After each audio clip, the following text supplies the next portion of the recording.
Seja muito bem-vindo a mais um episódio aqui do Ponto de Encontro, todo sábado às 13h30 na RS Play. Agradecendo ao nosso patrocinador, a Auxiliadora Predial, e aos nossos apoiadores, Elo CrossFit, Sushi Zaco e Coisa de Vó. E no episódio de hoje nós vamos desvendar todos os mitos e verdades sobre as pancadas e lesões no esporte. E não deixe de acompanhar com a gente o ponto extra no final do programa.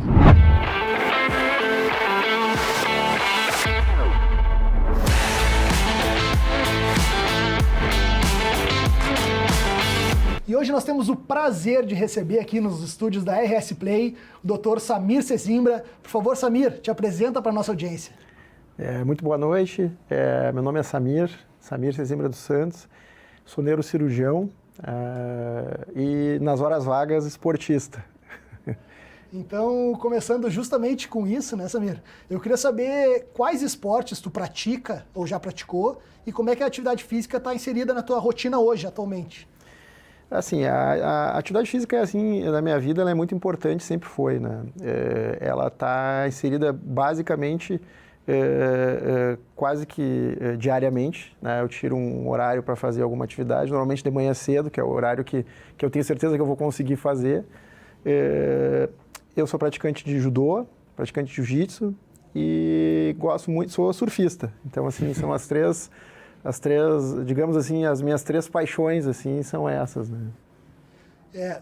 Praticante, mas na verdade ele é faixa preta, né? Ele falou praticante, mas é brabo. Ele foi bem humilde. É brabo, é faixa preta. E eu diria que ele é faixa preta não só nas lutas, mas na profissão dele também, como doutor, como neurocirurgião. Inclusive, ele já me operou uma hérnia de disco que eu tinha, já operou mais membros da minha família. Então, realmente é um baita de um profissional, além de ser um grande atleta também, que eu já conheço há bastante tempo. Pô, essa é a bondade do Marcelo aí, mas enfim, agradeço aí as palavras e estou muito feliz pelo convite de vocês, Marcelo e Thiago, e acho importante a gente poder falar um pouco sobre essa possibilidade de dividir a atividade profissional com a atividade física, né, que para mim sempre foi muito importante, sim, que é o que deixa, costumo dizer que deixa a nossa cabeça boa, né, para poder trabalhar, né. Então, aproveitando, queria saber... O esporte fez parte da tua formação enquanto pessoa, acredito eu, né, o caráter. E eu queria saber como é que ele reflete na tua profissão hoje, se reflete de alguma forma na tua profissão. A minha história com o esporte, ela começou quando eu tinha 7 anos, que foi quando eu comecei no judô, né? Eu vim, assim, de uma família de pais separados, enfim, era uma criança bem, assim, agitada na escola, vivia... criando problemas, né? Brigava na escola, enfim. E um dia a minha mãe me falou, vou te levar para fazer uma arte marcial. E eu achei que eu ia quebrar gelo, porque eu via na TV os caras quebrando gelo, karatê, coisa. Cheguei lá, era diferente, Pô, fui, né? Os caras assim, no chão e tal. Mas, vamos lá, né? Já que eu tô aqui, vamos fazer, assim. E aí eu lembro que nas primeiras aulas, assim, naquela época, o judô era bem mais, digamos, rígido, assim, com a questão educacional, disciplina. Assim, disciplina, exato. E eu lembro que eu comecei de bagunça, assim, e o professor me botou de castigo mesmo, botou de virado para a parede, assim, a aula inteira. E as crianças brincando, e aquilo me deu um troço, assim, pô, né? Tinha um aprendizado. Um aprendizado, exato. Mas, bom, peguei aquilo para mim, assim, mesmo pequeno, e resolvi voltar de novo. E fui. E quando eu vi, eu estava envolvido no judô, comecei a competir, né? E graças a Deus tive grandes mestres que me ensinaram não só o judô, mas a partir do judô, coisas importantes para a vida, né? E dali para frente eu mudei, e para mim isso foi muito nítido. Eu comecei a não criar mais confusão, tornei uma criança mais tranquila na escola. E hoje eu digo assim, sem medo de errar, assim, que eu acho que o judô foi que me deu a tranquilidade para eu seguir na vida, assim, para eu poder me desenvolver, enfim, virar médico, depois neurocirurgião, né? Todos aqueles preceitos assim, de educação, de humildade, de persistência, isso tu leva para a vida, para todas as coisas que tu vai fazer na vida, né? E honestidade, né? Então, assim... dificilmente tu teve o mesmo sensei que eu. Sim. E o sensei me dizia, dificilmente tu vai ver um judoca mau caráter, né? O que, né? E é uma verdade. Parece que o meio já faz a seleção. Então, o cara que não se enquadra com esse tipo de... Ele vai sair naturalmente. Ele vai sair naturalmente, né? E o jiu-jitsu veio um pouco mais tarde, aí eu já estava lá com meus 13, 14 anos, e também foi uma paixão à primeira vista, assim, eu comecei a fazer, eu já fazia judô, então foi um troço que foi mais fácil. Naquela época as coisas eram menos desenvolvidas, não tinha nem federação, era um troço mais... né? E tinha os primeiros campeonatos, enfim. E aí eu fui seguindo, fui fazendo, tentando fazer paralelamente os dois, e um complementando o outro, e assim foi indo, né? Samir, deixa eu te perguntar, hoje tu acredita que tem muitos casos relacionados com o esporte na tua profissão? Como neurocirurgião, Isso. a gente vê bastante, principalmente eu trabalhei muitos anos em pronto-socorro, né? Eu trabalhei 10 anos no pronto-socorro municipal de Porto Alegre e trabalho no Hospital Cristo Redentor, então que são hospitais de trauma, né? E a gente vê bastante, fraturas de fim de coluna, hérnias de disco, né? Então situações normalmente de urgência, assim, que a gente acaba vendo, né? E quais os mitos mais comuns em relação à lesão, principalmente hérnia, às vezes, que as pessoas costumam difundir? Pensando assim, quando tem uma dor incapacitante por hérnia, insistir em fazer o exercício, isso não vai te ajudar. É diferente daquilo que a gente já conversou, que quando tu está melhor, que tu tem já uma dor tolerável, que tu tem que voltar à prática esportiva para justamente conseguir melhorar de vez. Mas se tu tá com uma dor incapacitante, não deve forçar, porque isso pode te ocasionar uma lesão grave, né? Uma lesão definitiva, né? Então... Tem uma regra nova do futebol, nova, né, relativamente nova, que quando o atleta bate com a cabeça, há um choque com a cabeça, ele tem que ser atendido, ele não pode continuar no exato momento ali, né? Por que isso funciona assim? Na verdade, isso veio e, na verdade, foi copiado ali do pessoal da NFL, né?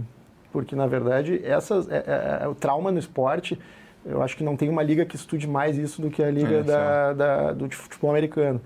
Porque existe uma etiologia, como é que eu vou dizer, uma entidade que a gente chama, que é a síndrome do segundo impacto, que é quando o atleta faz o primeiro impacto, ele faz uma espécie de concussão, desmaiou, quer dizer, ele fez uma lesão neuronal.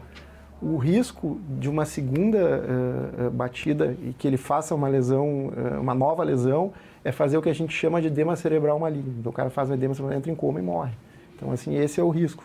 Não que todos vão fazer, mas existe essa entidade. Então, se tu tem um risco de que isso aconteça, tu vai evitar, né? Então, pode ser que nesse primeiro contato, nessa primeira pancada, não vai ter um sintoma muito grave, mas é mais para evitar esse segundo... Exato, a síndrome do segundo impacto. Que aí sim, aí tu pode fazer que se chama desautonomia cerebral. Para grosso modo, fazer um edema cerebral. Né? E até aproveitando, desculpa, essa lesão cerebral, né? Tem justamente nos casos da NFL... mais ou menos 90% dos ex-jogadores têm algum tipo de lesão nesse sentido. Por quanto tempo depois de uma primeira lesão ou da gravidade dessa lesão é possível identificar ela?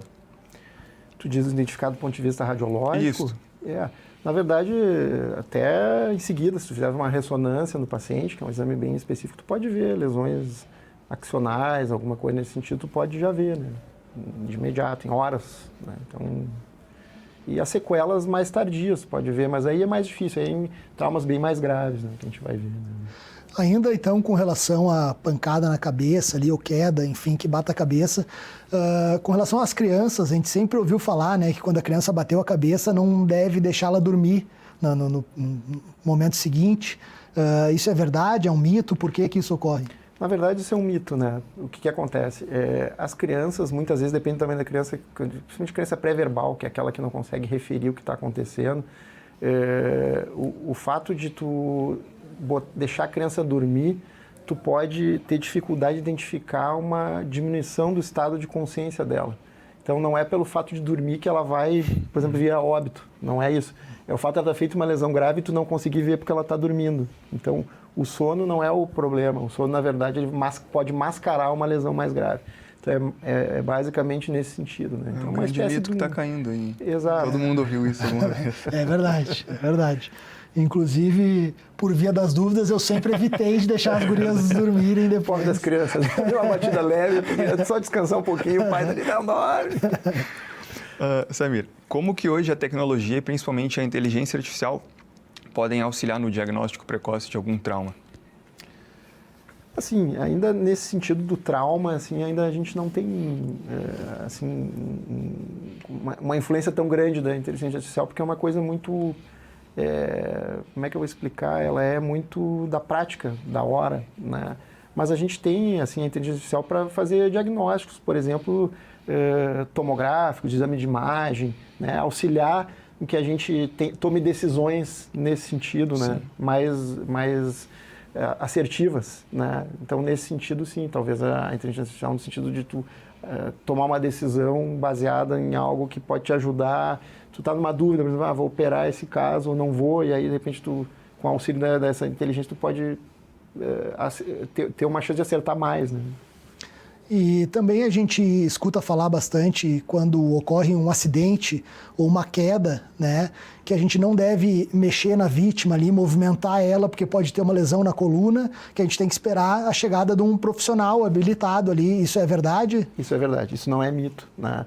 Quando a gente vê um trauma muito grave, por exemplo, eu já vi cenas assim horríveis, assim, às vezes está numa sinaleira, alguém atravessa e o carro pega. Então, o ideal é que se tu não tem a prática de dar o primeiro socorro, é que tu não mexa nessa pessoa. Porque é exatamente isso. Se ela tiver alguma lesão que seja instável, que a gente chama na coluna, uma coisa, tu pode piorar isso no momento que tu mexe ela, né? Legal. E desmaiar no estrangulamento durante o treino ali, isso é prejudicial de alguma forma? Saudável. Pode deixar alguma sequela? Eu sei que é comum, isso é comum. Mas assim, saudável não é, né? A gente sempre diz que cada vez que tu tenha uma perda de oxigenação do cérebro, tu tem morte de neurônio. Como a gente tem milhões de neurônios, claro que aquele pouquinho que tu perdeu ali, não, mas tu começa a perder isso frequentemente, né? Tu vai ter perda neuronal, né? Então, não é algo saudável, né? Não é, mas acontece, né?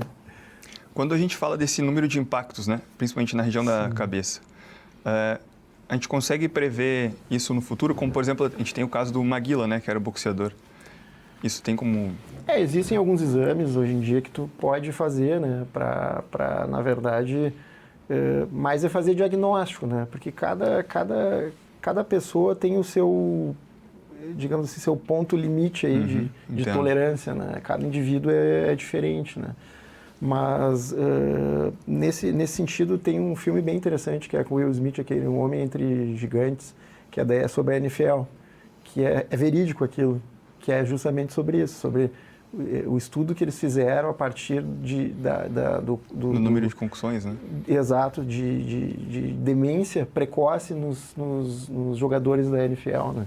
Então, assim, é muito difícil de tu predizer o quanto que é tolerável, entende? Mas tu sabe que a continuidade disso vai ter um preço, né?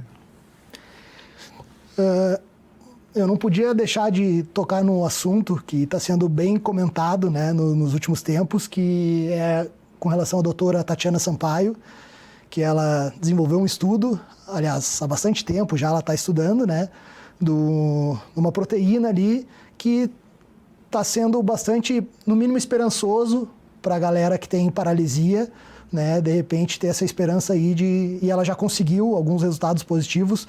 Tu consegue nos explicar rapidamente como é que isso está sendo? Assim, no meio científico, isso é uma certa incógnita ainda, porque, na verdade, a gente não tem estudos com força científica que nos dê respaldo para o uso indiscriminado, né, da medicação que ela tem feito. Inclusive, a gente não tem muito acesso à literatura sobre isso. Então, assim, é algo, de certa forma, um pouco experimental, né? Então, há uma discussão, inclusive, entre cientistas, assim, o que ela está fazendo e tal. Eu, pessoalmente, torço que isso realmente seja verdade, porque, assim, eu trabalho muito com paciente com traumatismo raquimedular, enfim, com lesões medulares. Seria fantástico se isso realmente funcionar, né? Se for realmente isso. Mas, até o momento, é uma certa incógnita, assim, a gente não tem, assim, assim, isso é o futuro mesmo, vai ser isso aí mesmo. Eu torço que sim, mas falta mais dados, né, o tempo vai nos mostrar agora se isso realmente vai ser efetivo ou não, né? Então, eu volto a dizer, assim, a gente sempre reza que realmente seja realmente como é que é, o pessoal fala o elixir de Deus, né? Tem gente falando disso e tal, né? Mas a proteína é difícil de pronunciar ali, né? Polilaminina, se eu não me engano. Polilaminina. E ela tem um formato de cruz, inclusive, né? Que está sendo bem questionada essa questão também. Sim, já puxaram para o lado religioso. E já tem outros também criticando essa parte. Enfim, o fato é que realmente tem o formato de cruz, né? E o fato também é que isso nos deixa feliz, nos deixa orgulhoso e, no mínimo, essa esperança ela acende algo muito bom em nós. E, principalmente, eu estava vendo um vídeo de um cadeirante, inclusive, praticante CrossFit, que ele falou que tudo que ele fez até hoje, os treinos, as competições, foi para se preparar para quando chegar o dia do milagre. E que talvez esse dia está chegando. Né? Nossa, então, foi para preparar o corpo para quando chegasse o dia do milagre. E isso é incrível. Né? O papo está muito bom, mas eu preciso deixar para vocês o recado do nosso patrocinador. Auxiliadora Predial. Desde 1931, auxiliando você a morar melhor. Na Auxiliadora Predial, um imóvel é vendido e alugado a cada 20 minutos. E mais 215 mil portas de condomínio sendo administradas no Brasil. Uma das maiores administradoras do mercado. Você quer comprar, vender, alugar ou ter seu condomínio melhor administrado? Acesse auxiliadorapredial.com.br. Então, voltando aqui, nós vamos à nossa clássica brincadeira aqui do ponto pra gente, ponto contra. Samir, nós vamos fazer algumas afirmações. Se for positiva, tu levanta a plaquinha ponto pra gente. Se for negativa, ponto contra. Se quiser discorrer aí um pouquinho sobre o assunto, fica à vontade também. Perfeito. Então, para começar ali, a gente já falou um pouquinho, né? Mas treinar com dor na lombar. Pô, não dá para levantar as duas. Dá. Pode explicar. Mas eu vou explicar. É que assim, como eu falei mais cedo, né? Isso depende muito do grau de dor, né? Se é uma dor incapacitante, tu não deve forçar, porque isso não vai te ajudar, né?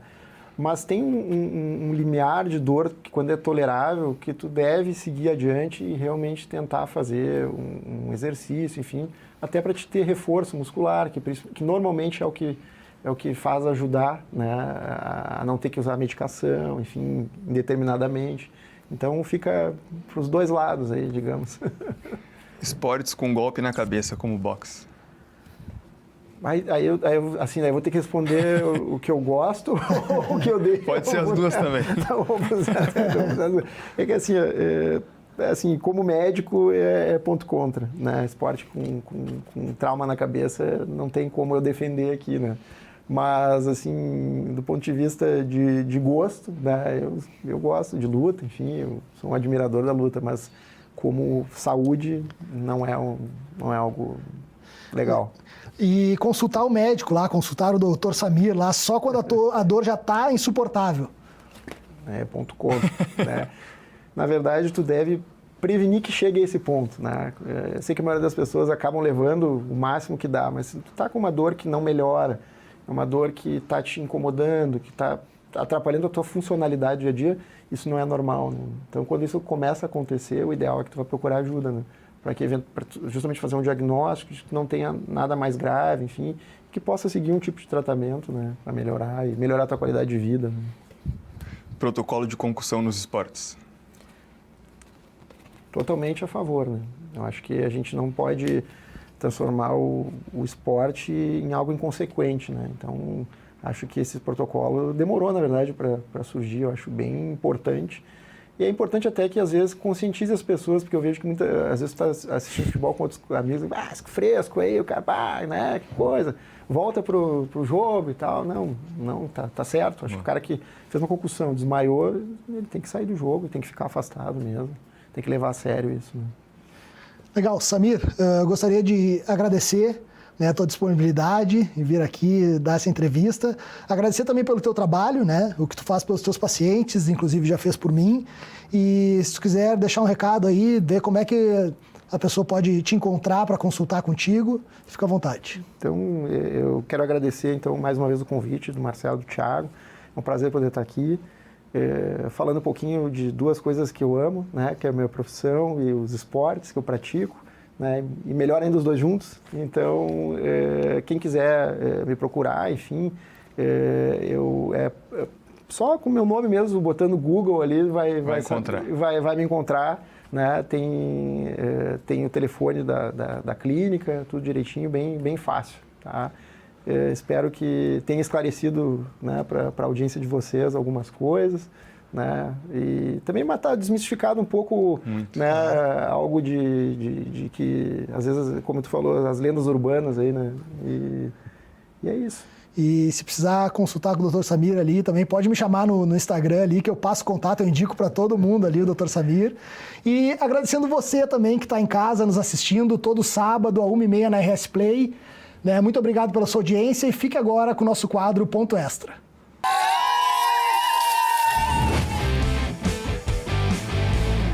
Sejam bem-vindos a mais um desafio do nosso quadro Ponto Extra. E hoje o nosso desafio é bater o recorde de 42 quilômetros.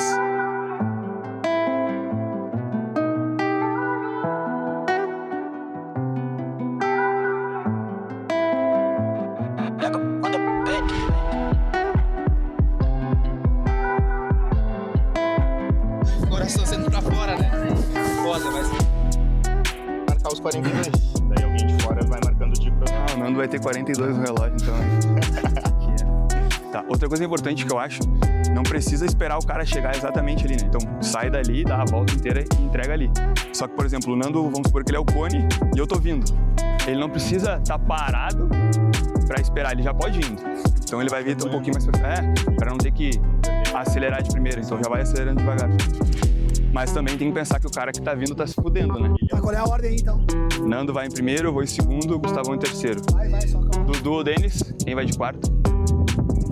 Vai. Dudu vai quarto? Estipula aí. Aí, Matheusão quinto, Adriano sexto, Mozão sétimo e o Denis fecha. A expectativa é a gente bater esse recorde aí, né? Algo que a gente se preparou bastante. A expectativa verdadeira é a gente se divertir e não passar mal. Expectativa? Eu não tenho a menor dúvida que nós vamos bater o recorde. Olha esse time aqui, ó. Mas se não bater também tá tudo certo. Estamos aqui com a galera, com a nossa galera, se divertindo. É isso aí.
Tudo canela? Vamos molhar o vinho aqui. Tá desgasando.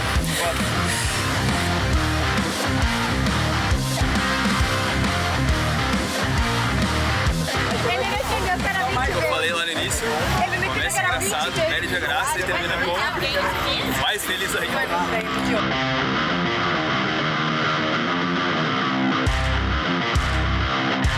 Começamos confiante, que ia dar certo. Agora a ideia já é se movimentar, se divertir. No final é respirar, sobreviver, bater o coração, tá tudo certo.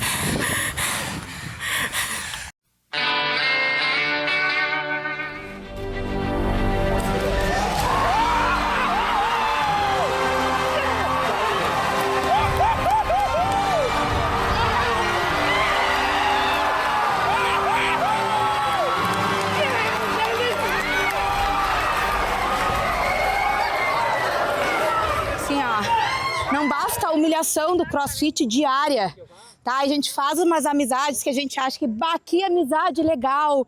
E aí, em meias palavras, eles nos convencem em pleno domingo, agora, 11 horas, com essa marca, garantir essa marca para correr. Sol! Essa é a amizade que eu queria. Valeu, pessoal!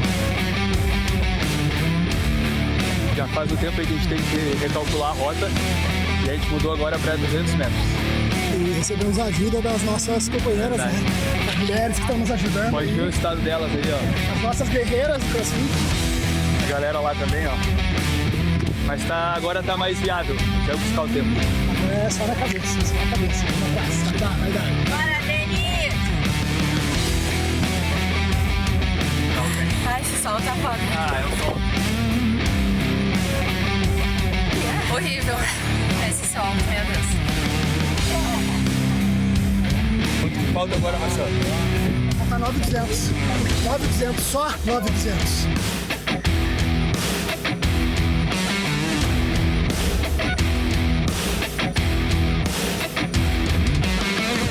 Tô ferrado. Tudo doendo. Canela, panturrilha, posterior, meio da coxa. Falta quanto aí? Ai, gente, tô morta já. Acabou. Você tem que fechar 117, só mais 24 voltas.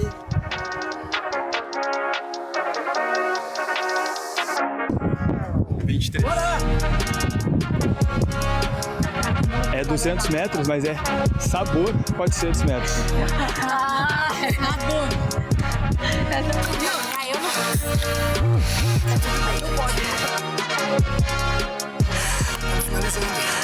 Finalizando. E aí, o que vocês acham? Bateu o tempo? Não bateu? Confia que vai dar bom. Certo. Eu, minha bombinha, minha aliada. Tirando isso, tá tudo bem. Eu já não aguento mais. Eu já não sacanagem. Eu tô olhando as costas. Fala galera, desafio finalizado aqui então no set. Eu queria primeiramente agradecer aos nossos amigos, nossas companheiras aqui que toparam esse desafio. Agradecer vocês que estão em casa nos assistindo e dizer também, deixar um recado para que você seja esse amigo, né, que traz a galera para o esporte, traz a galera para se movimentar e convida para praticar atividade física. Agora o Thiago vai dizer o resultado do nosso desafio aí para vocês. Para quem nos acompanhou até agora, o nosso resultado foi de... Para. Calma aí. Não vai falar entregar assim. Será? Não, tô brincando. Pode falar. 2 horas, 2 minutos e 17 segundos.